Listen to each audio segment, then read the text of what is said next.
অটোওয়ালা মামাটা আমাকে শিখিয়ে দিচ্ছিল কিভাবে ভিডিও করব। এখানে আবার টিকিট কাটলাম 30 টাকা দিয়ে। হ্যালো গাইস, আসসালামু আলাইকুম। আশা করি সবাই ভালো আছেন। আপনাদের দোয়া এবং ভালোবাসায় আমরা অনেক ভালো আছি। আজকে আমরা কোথায় যেতে চলেছি টাইটেল এবং থাম্বনেল দেখে আশা করি সবাই বুঝে গিয়েছেন। আমরা আজকে যাচ্ছি রংপুর সিকলি ওয়াটার পার্ক। আমরা ইতিমধ্যেই রংপুর এসে নামলাম। রংপুর শহর তো আমার কাছে ভালোই লাগতেছিল। তারপর আমরা সবাই হাঁটতে হাঁটতে অটো স্ট্যান্ড দিকে যাচ্ছিলাম। একটা অটো নিয়ে আমরা সবাই অটোতে বসে পড়লাম। অটোওয়ালা মামাটা আমাকে শিখিয়ে দিচ্ছিল কিভাবে ভিডিও করব। ইতিমধ্যে চলে আসলাম আমরা চিকলি পার্কে। আমরা এবার ফার্স্ট টাইম এসেছিলাম। 5টা টিকিট নিয়ে নিলাম। আমরা মেনলি আসছিলাম 5 জন। তারপর ভিতরে ঢুকলাম। ভিতরে ঢোকার পর আমরা কিছুই দেখতে পেলাম না। সামনের দিকে হাঁটা শুরু করলাম।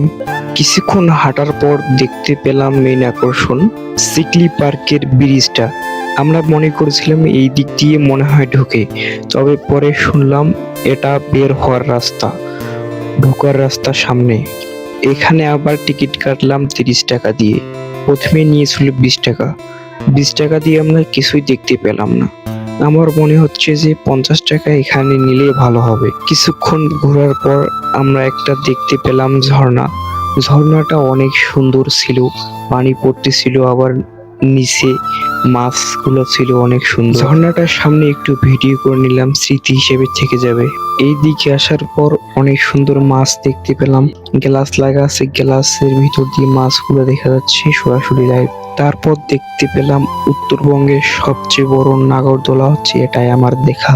ইউটিউবে দেখছিলাম বাংলাদেশের সবচেয়ে বড় নাগরদোলা নাকি এটাই।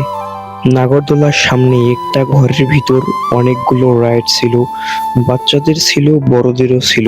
এখানে দেখি একটা বাচ্চা একটা গেম খেলতেছিল।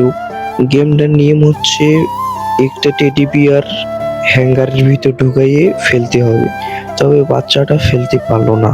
তো গাইস, ভিডিওটা কেমন লাগলো অবশ্যই কমেন্ট করে জানাবেন। নেক্সট ডে কোথায় গিয়ে ভিডিও করব ওটাও কমেন্ট করবেন। আজকের ভিডিওটা এই পর্যন্তই। ভালো লাগলে অবশ্যই লাইক কমেন্ট শেয়ার করবেন। ভিডিওটা দেখার জন্য অনেক ধন্যবাদ।